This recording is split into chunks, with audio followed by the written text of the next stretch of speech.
Yes, I'm trying to share the screen.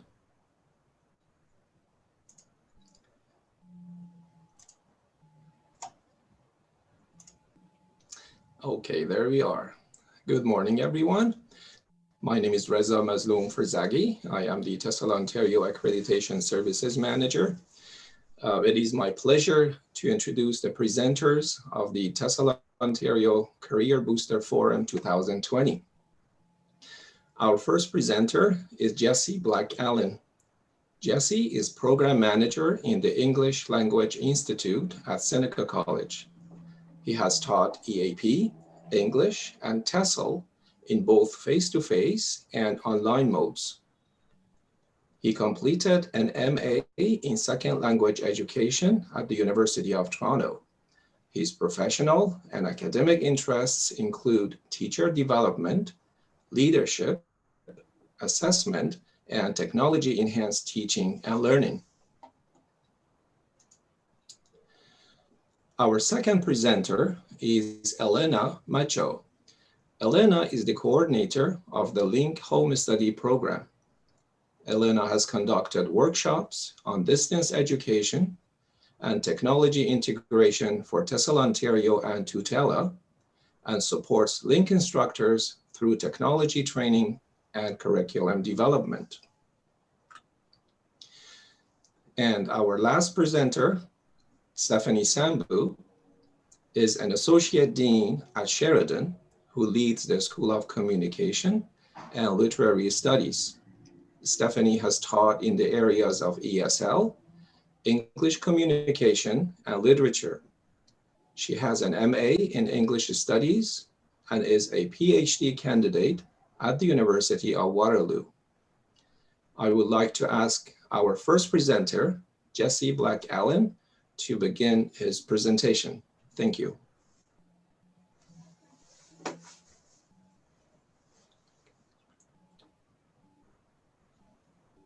Hi, Reza. Thank you so much for that introduction.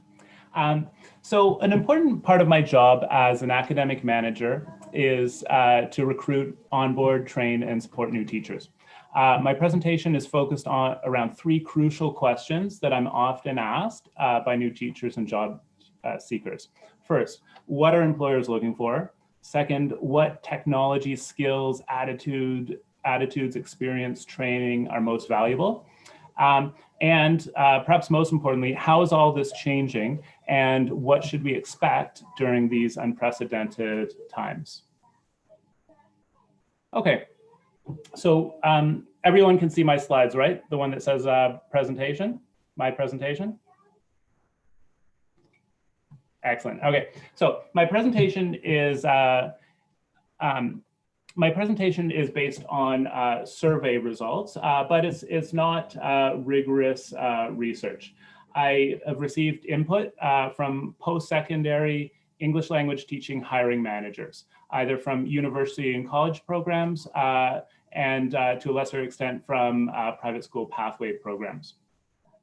Please look at my presentation as guidance and advice from employers, people who value you tremendously, and people who want to support your success. A quick overview. I want to look at common ed tech tools. Then I want to look at valued skills, attitudes, knowledge, and training. Then I want to get some qualitative advice from hiring managers in.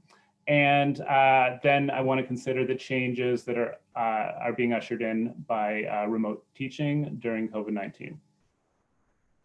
So the first thing you should be aware of is learning management systems. Now, a learning management system is a platform for creating and developing content, managing classes, and communicating with students. Common ones are Blackboard, Desire to Learn, and Moodle. Okay? And you can see in the survey results that Blackboard is very well used. Desire to Learn is quite common.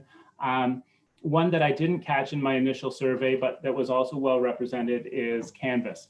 And other employers are using Office 365 or Google Suite as an LMS. Then we have virtual meeting tools for synchronized classes. So these are Tools to facilitate online conversations, meetings, and conferences. They feature real-time interaction through audio and video. The common ones are Zoom, Cisco WebEx, Microsoft Teams, and Blackboard Collaborate, and Google Meet. So here is some indication of the platforms that are most used right now. I also asked employers, what are other popular tools? What are your teachers using? And here's a list from the most commonly identified on down. In fact, all of these were very commonly mentioned. The first three, Mentimeter, Kahoot, and Nearpod, are audience interaction tools. Then there's Quizlet for making review flashcards and playing games with them. VoiceThread for asynchronous video and audio conversations. Google Suite, Jamboard, which is part of Google Suite, Padlet, and HP5. So I'm showing these so that you can get an idea of what's popular. You might want to, if you're not teaching right now, explore these tools and begin to put together a portfolio where you attempt to use these, to think about how these tools could be used for valid curricular purposes in lessons that you've taught previously or that you prepared in your TESL courses. So what are hiring managers looking for? So an interesting question for me was to take the essential qualifications. I think there's about 8 essential qualifications, and to ask employers to rank these qualifications from, what do they weigh most heavily? What's most important in their hiring decisions? And I was particularly interested to see where does ed tech experience fall? And you can see it's not number 1, it's number 6. Granted, these are all important qualifications, but it's number 6. So teaching experience was number 1. The quality of the candidate's TESL training program was number 2. Having a graduate degree was quite important. Passion for English language teaching, collegiality and teamwork. Then we get the ed tech experience and skill. A little bit less important is previous curriculum development experience or having done publications and presentations. Now, then I wanted to drill down to what are the technology specific training, experience, skills, and attitudes that employers consider important. And so here, basically, the colder colors are what employers think are more important, and then the warmer colors are what they consider less important. So experience teaching technology enhanced face-to-face English language classes. Many employers said that this was very important or essential. Experience teaching online or hybrid courses was a little bit less important for many employers. Formal training and teaching with technology through a master's degree, graduate certificate, etc. This surprisingly was often viewed as somewhat important, but not often viewed as being very important or essential. Comfort using computers, basic applications in the internet, everybody said this is essential. Now, when I started teaching, and I'm probably dating myself by saying this wasn't essential. You could go to an interview and say, well, I don't really use computers that much. I check email now and again. Nowadays, that is not okay. You must have all the basics when you're searching for jobs. And then there's familiarity with multimedia podiums and smartboards. Some employers considering this essential or very important. Familiarity with learning management systems. Often this is considered either very important or essential. Evidence of, and this is big, evidence of creative and pedagogically appropriate use of technology tools. So not just what the tool is, but have you used it in the classroom, and not just have you used it in the classroom, but have you used it in a relevant way to attain curriculum goals? And can you discuss this in an interview? That's quite important. Less important was evidence of previous leadership or making presentations and publications. Skill in using platforms like these, Zoom, WebEx, Teams, Collaborate, etc. Many employers said it was very important. I'm sure, though, 9 months ago, this would not have been high on our list of important skills. And then another really important one is skill in developing level appropriate asynchronous activities that support the curriculum and the learning experience. So, okay. I also asked employers, what did I miss in the survey? What are other important skills and attitudes? Openness, open-mindedness, adaptability was mentioned a few times. The ability to build a community of learners in an online environment was one that I missed, and I kicked myself for not having it in my survey. It is crucial. And experience working in other countries, connecting and relating to students who are accessing our classes from abroad. Okay, so what's some qualitative employer guidance for job seekers and career builders? So let's start with job seekers, people who are looking for work but don't have it yet. Maybe they're worried about not getting the experience that other teachers are currently getting. So one employer says, open a Zoom account, practice using its functions, and consider how your print material can be used in conjunction with it. Another says, there are many online English schools that are always looking to recruit for teachers from around the world. I would work for one of these companies to gain experience in delivering language classes remotely.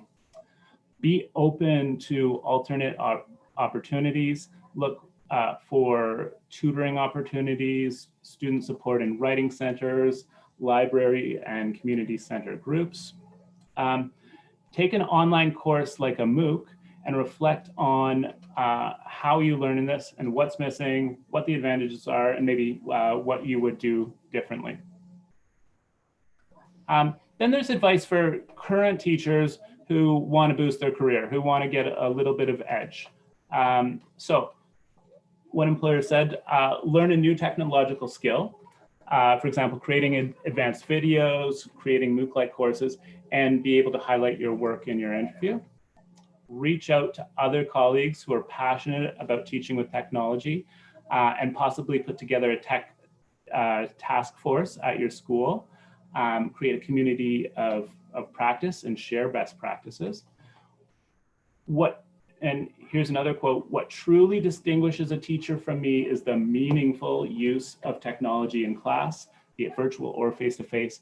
Having an edge means using technology with purpose and creating a richer experience for the student. I think that's beautifully said and so important. Another piece of advice, ask your administrator to observe another colleague who's teaching in very creative and innovative ways. Sorry, Jesse, as you had requested, you have 5 minutes left. Thank you. Okay. So now some advice for current teachers who want to boost their career. Have the flexibility and drive to learn as much as you can about the various technological platforms and think about how your lessons can be adapted for both face-to-face and online learning. Gain a valid credential and begin providing teaching snapshots or lessons for others who you work with. Develop authentic, accessible online asynchronous activities for your students. This is really crucial right now. In emergency online teaching, we've got really good at doing synchronous classes. We've got good at setting things up quickly in an emergency, but in the long term, it's these authentic, accessible, asynchronous activities that are going to be extremely helpful. I wanted to get an idea from employers what they're expecting and what we should expect. So I asked, do you think your program's likely to continue with fully online classes? A minority said very likely, and the rest said either not likely or somewhat likely. Is it likely that you're going to have hybrid classes? Many people said that this was very likely. And is it likely that in face-to-face classes, you're going to start to expect more use of technology-enhanced tools? And many employers indicated that this is very likely. So here's some quotes about what we can look forward to. First, there are many positives that have come out as of what has been a traumatic experience in our industry. The pandemic has forced us teachers into a big leap forward in our ability to teach in a variety of contexts. We are better, more rounded teachers for the experience. Another pointed out that conference and professional development from here on in will more often be online. Another said, many professionals now believe it's possible to teach ESL or English for academic purposes online. A year ago, many of us would have said this is not possible. Everyone will get more comfortable with online and tech-enhanced delivery. Another said, online won't replace in-person, but it will add more flexible and online hybrid options. So, so that I think will be big. We're going to have more options available for students in the future. It represents a sea change in the English language teaching sector, which will inevitably affect teachers and teaching in many ways. The ways students choose their institutions, the prices they are willing to pay, student expectations about language learning. This will be a very revolutionary change. Another said, and I found this interesting, be ready to have two types of students in your class. Ones who are present and in person, and others who are logging in virtually. It's interesting, this happens a little bit already. For example, Algonquin College's TESL program has implemented a class on this basis. Better asynchronous activities have been developed, and students have risen to the occasion and become much more comfortable with technology. There will be a lot less spoon feeding by faculty.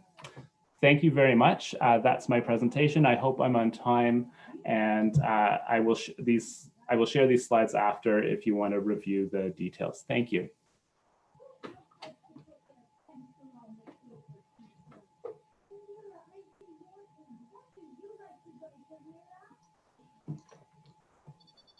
Hello, everyone.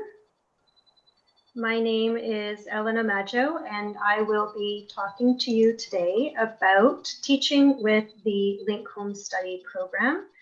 And Link Home Study is a program that is offered through the organization Achieve, which was formerly known as the Center for Education and Training.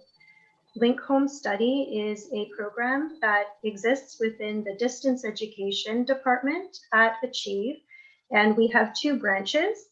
One branch, Link Home Study Canada, which provides language instruction to newcomers coast to coast, including the territories, and Link Home Study Ontario, which is the Link program that I work for. I'm the coordinator there. So I work with teacher hiring, teacher training, and teacher support generally. Link Home Study has been a distance education program for over 20 years. So the question of whether we can teach distance learning in a language instruction program, I believe is yes. We've been around for quite a long time. We started off as an organization that had just textbooks. So a student would get a book by mail and they would connect with a teacher by telephone every week. We've moved from that small, tiny little program into, just in Ontario, over 900 students currently enrolled and over 73 teachers who are facilitating instruction.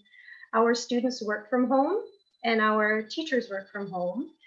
Our students study independently between 5 to 10 hours per week, and their teacher will have a live synchronous class with them once a week for half an hour. Our classes are linked, so we provide language instruction for newcomers to Canada, and the minimum benchmarks for our program are 3-3-2-2, listening, speaking, reading, and writing. Students graduate from our program with quadruple eights, 8888, again, listening, speaking, reading, and writing. We don't take a break in our program. We run 12 months a year. We run 7 days a week, morning, afternoon, evening, or weekend. And that depends entirely on a teacher's schedule. So a teacher can take a minimum of 8 students. So that's 8 individual classes per week, half an hour, working from home, to a maximum of 20 students, 20 individual classes per week, working from home again. The majority of the students in our program are women, because traditionally referral to our program restricted access based on eligibility. So things like access to instruction based on geography. Maybe a student is so far from a service provider that they can't attend language instruction classes, or eligibility because of childcare issues, eligibility because of work conflicts. So the majority of women in our program, students in our program are women. The majority of students will study online, and the majority of our students fall within the CLB 4, 5, and 6 range within the CLB benchmarks. As I mentioned, we're an online program. We've had a learning management system for quite a long time. I've worked both as a teacher and a coordinator in the program for over 10 years. And since that time, we have been working with a learning management system that is in-house.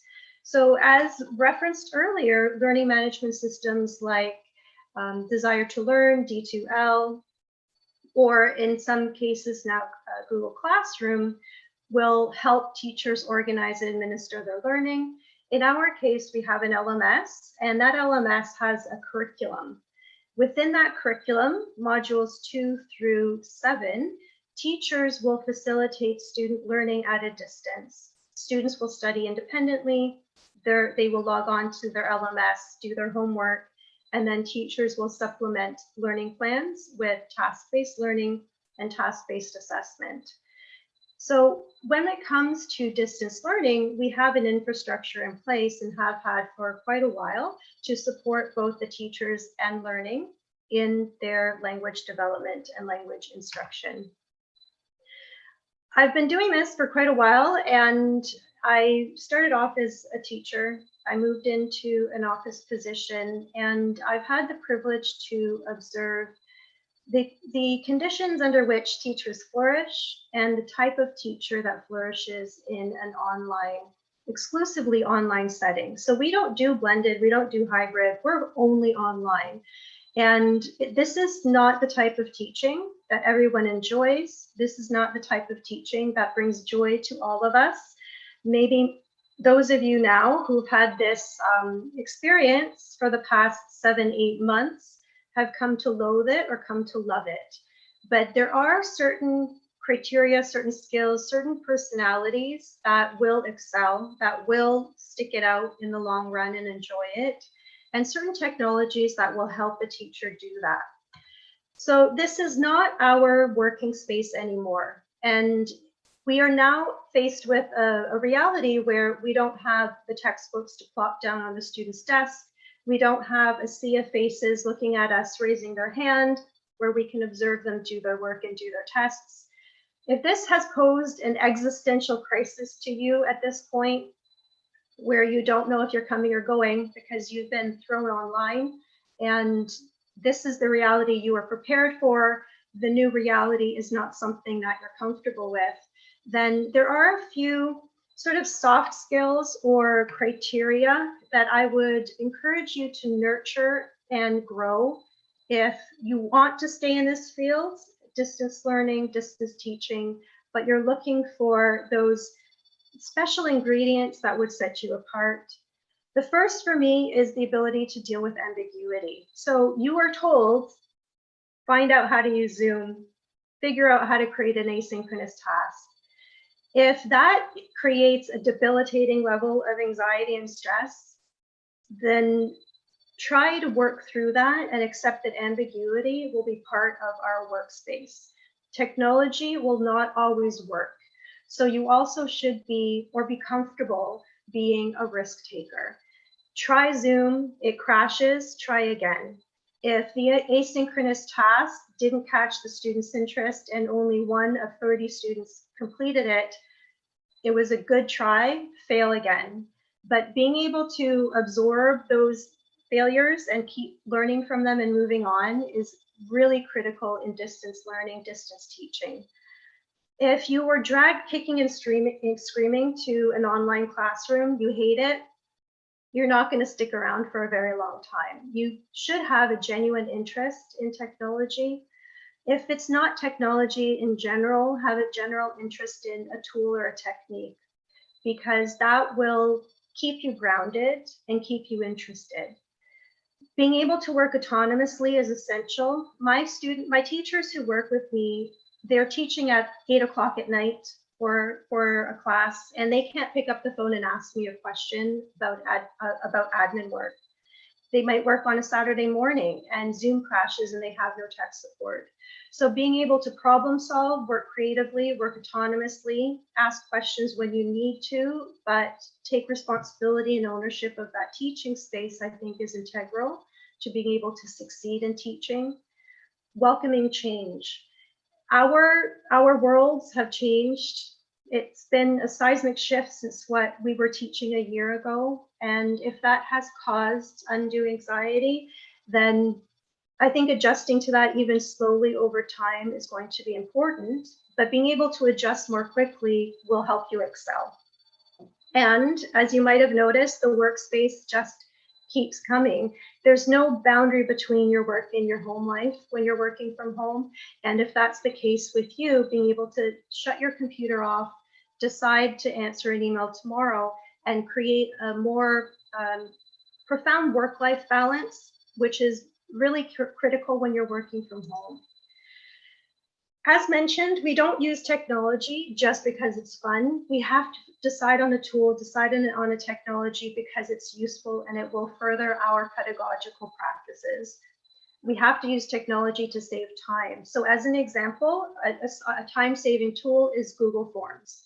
You can create a needs assessment or create a task or create an exit ticket using a Google form that can be conducted outside of class time, where you can focus your instructional time, your synchronous instructional time on feedback, on teaching a grammar point, taking care of all those things that a student needs you present for.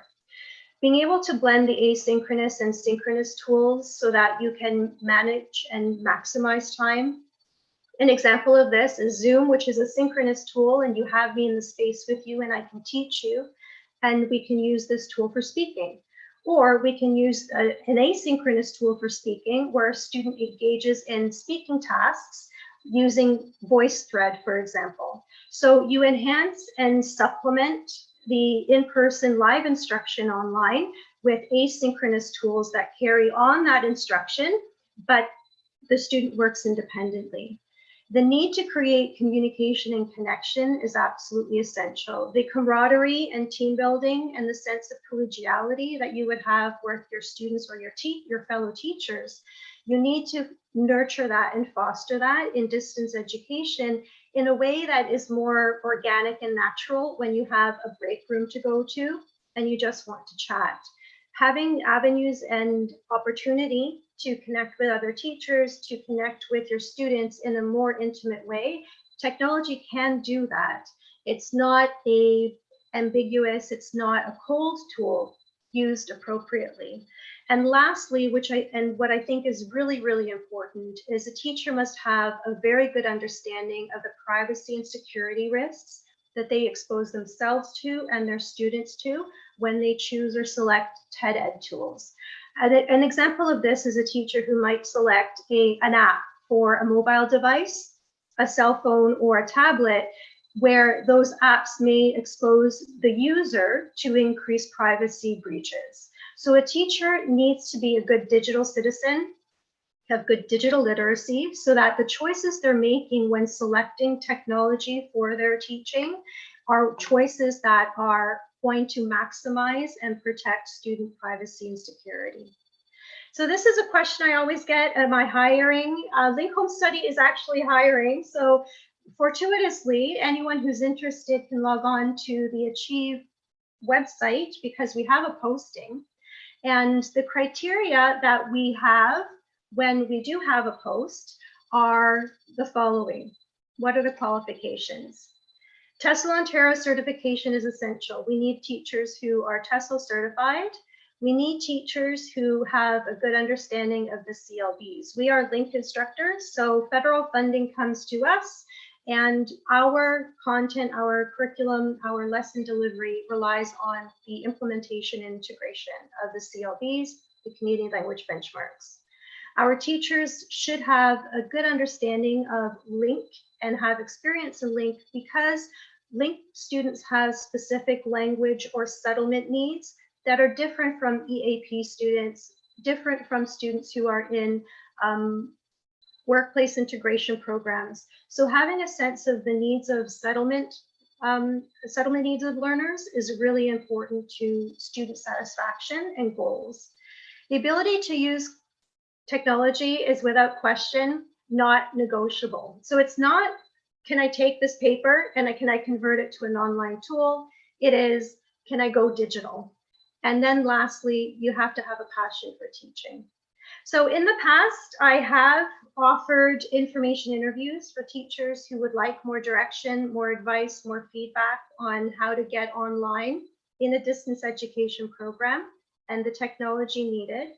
So if you would like any information, if you would like to schedule some time, I would offer that to you, and you're welcome to give me an email or send me an email, emajo@achieve.ca. And I'll just wrap up for fun. If you're looking for some quick and fun tools and you have your QR reader in front of you, then I created a little handout for anyone who's interested in some hyperlinks to some TEDx tools that I recommend to teachers and that I've used in the past. All right, so I think I made it in time. Thank you for listening.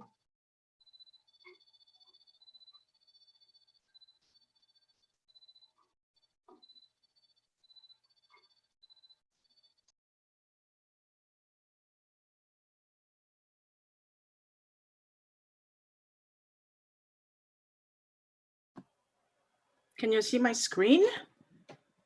Yes, we can, Stephanie. Thank you so much. Hi, everybody. So I could end my presentation and say everything that my colleagues have already said. It's amazing. So it's always hard to follow two very good presenters, but I'm really happy that you came today. So Pandemic Prove Your Career, very bold, very obnoxious title. You know, I wanted some punch, but really looking back today, if I could change my title, I would call it Future Proof Your Career. And I will tell you why, is because I really think we will not go back to where we were before. Our lives have changed, our industry has changed. And I think Jessie has shown you that, and think so. And even in Eleanor's presentation. So again, bear with me. This is who I am. So you already know, Reza sort of mentioned, but I just want to say I've been at Sheridan for 16 years. Amazing when I think about it. And so a lot of my presentation today is based on my lived experience as an employee in Sheridan, but also as a hiring manager for the last 6 years as an associate dean. And so a lot of it comes from my lived experience, and I hope you find that valuable. Many of you would have read Michelle Obama's memoir. Oops, sorry. I'm going to move that back. Michelle Obama's memoir, Becoming. And really, this really sets the tone for my whole presentation today. You know, we are always becoming. We've never arrived. We're constantly evolving. And I think what better way to take this quote and think about where we are today, right? We're constantly trying to be our better selves. So keep this in mind as I go through my presentation. And so my next slide is basically just for fun. All the words, all the phrases we've heard since the coronavirus hit us. And for me, daily, I'm saying, you're on mute, you're on mute. And this has become part of my vocabulary. And I put toilet paper because we all know everybody was fighting for toilet paper. So there's some of the fun things that, when we go back and we look back at this time, 2020, I think these are some of the memories that will stay with us. I want to share with you some quotes from the World Economic Forum.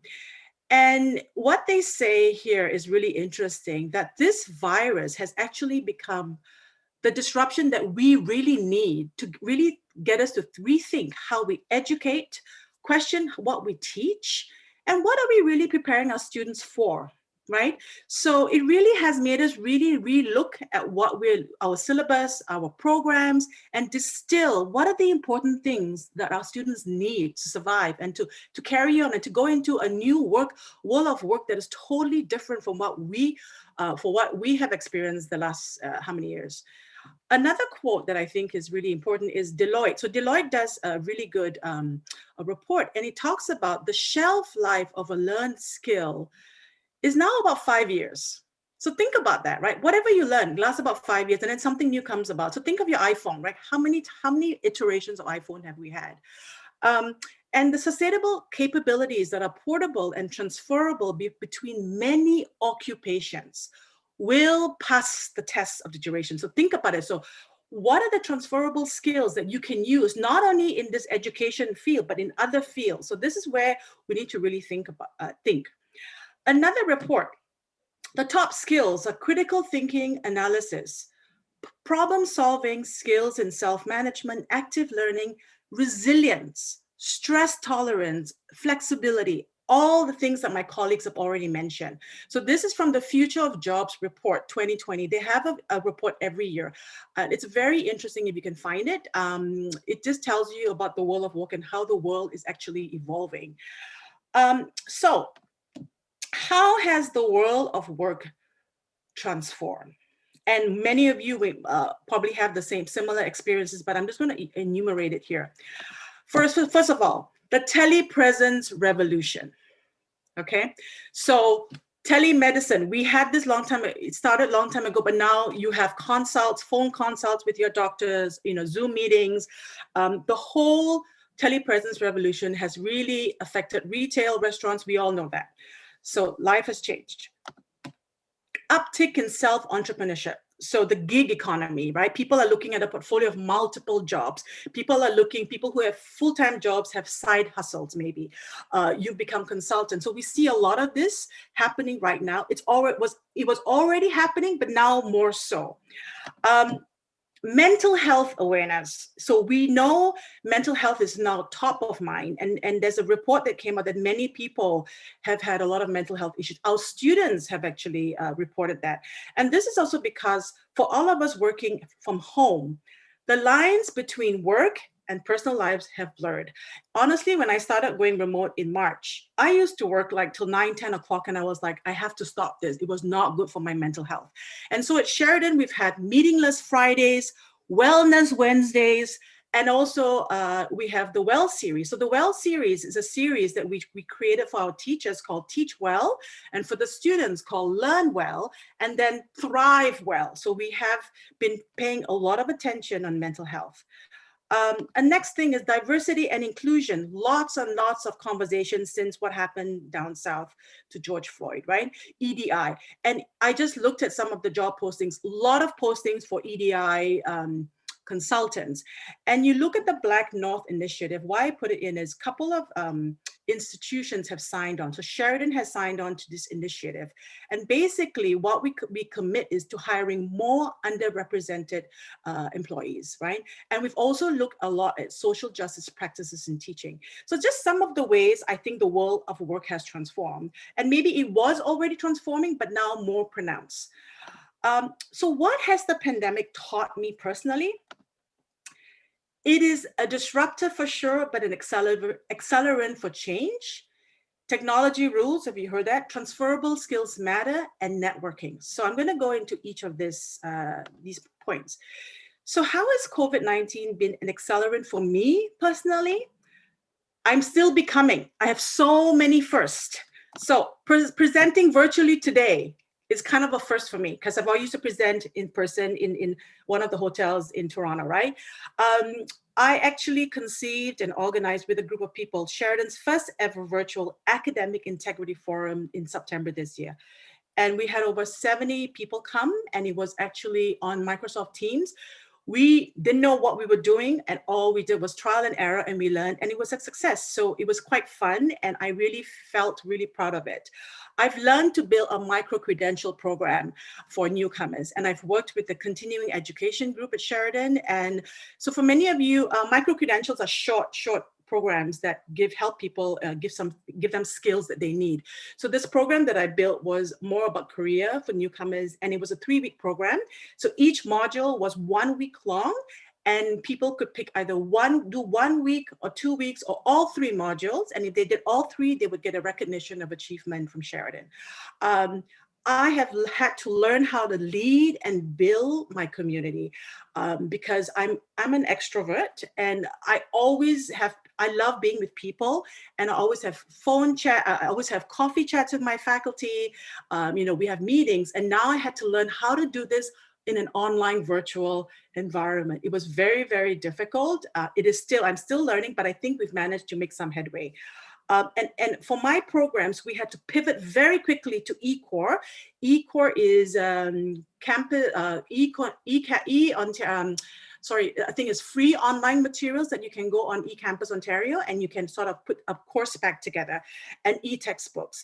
And one of the reasons we had to do this is because we had students who are actually in our programs, but not in Canada, in their own countries. And it was really difficult to ship them physical books. And there was a lot of issues with shipping. So we had to move quickly into this. The next thing is technology rules. So I really wanted to just show you a list of technology I had to learn since March.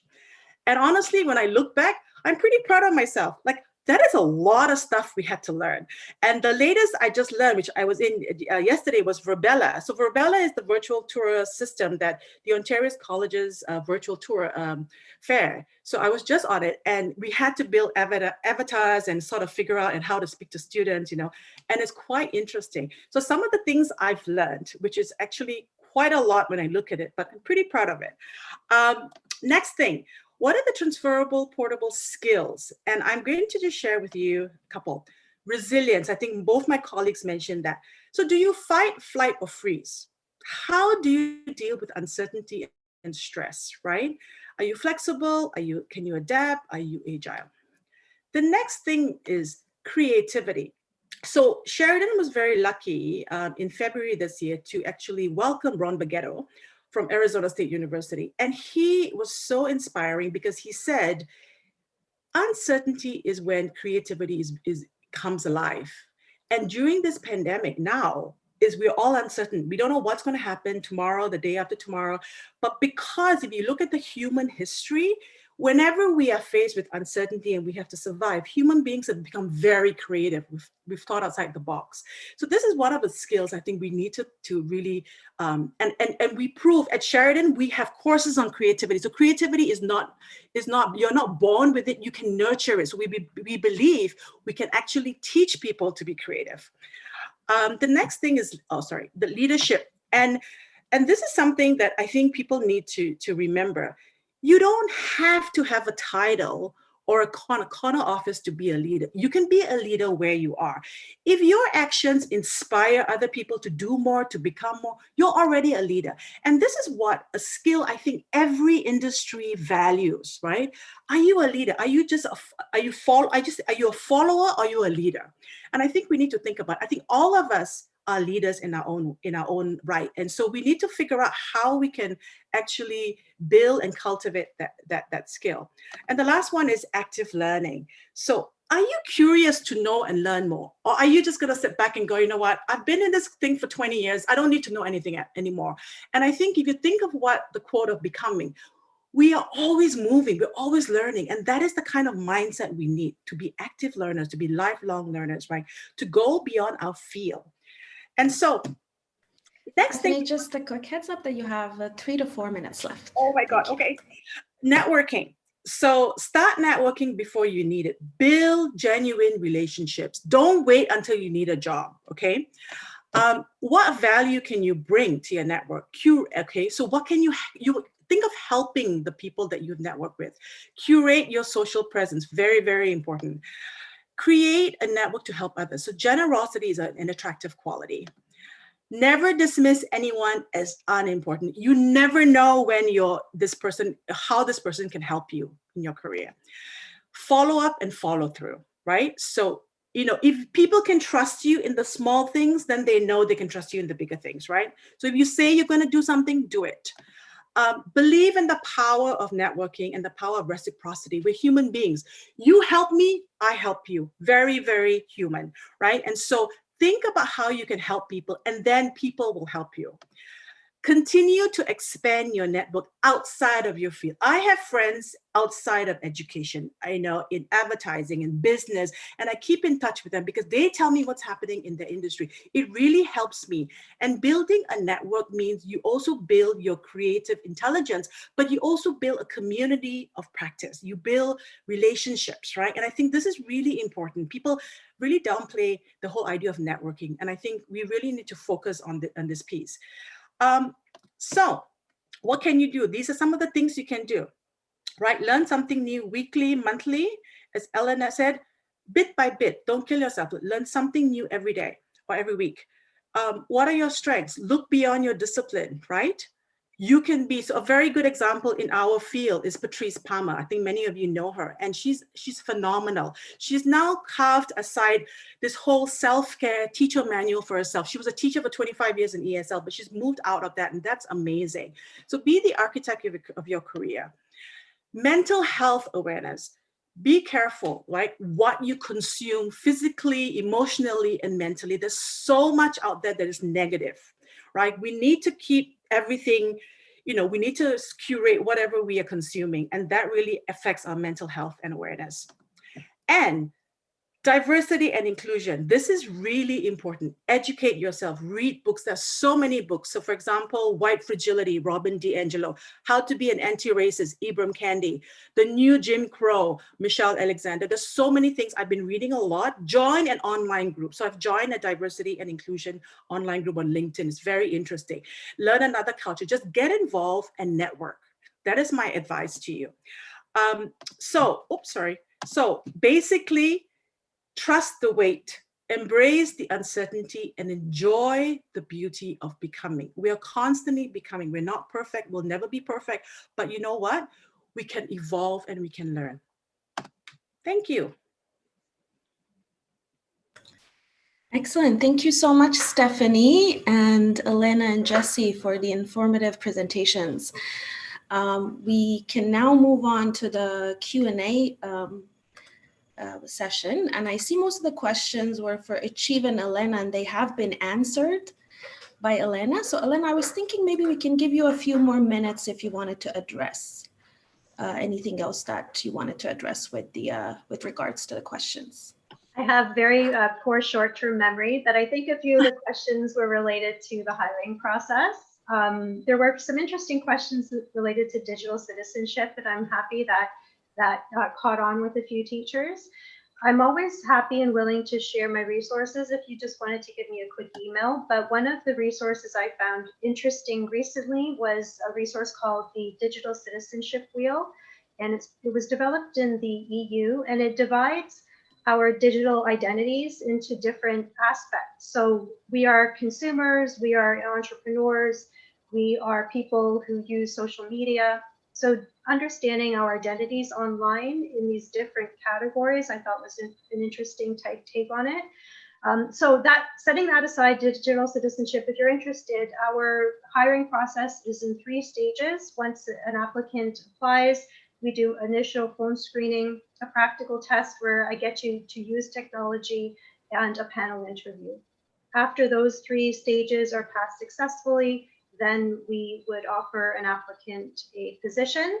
Our positions run according to the IRCC funding model, which is 1 year, starting April, and then ending March 31st of the following year. So in terms of a hiring process, once we post, it's a 3-step process, and then the job is offered for that year cycle. Where can you find a post? Our Achieve website has a career section, and it was just posted this week. So I'll be filtering through resumes shortly. But I think those were the bulk of the questions. I think the last question was, how do I get a handle on those links that I included in the QR code? That was my little tip and trick. So if you guys all had your QR code screen, your QR reader ready, then you had quick access. But if you want, I think our PowerPoint presentations will be shared on the conference website. So download a QR reader and see if you can find my links. Little treasure hunt. Great, thank you so much, Elena. I don't see any more questions. Again, thank you again from me. Very informative presentations. I'll hand it over to Reza. Yes, on behalf of TESL Ontario, I would like to thank Jesse, Elena, and Stephanie for their informative and very inspiring presentations. I would also like to thank Diane and Taibe for moderating the session and for taking care of the questions. Also, I would like to thank all participants for joining the session. Thank you very much. Have a good day and enjoy the rest of the conference. Bye, everybody.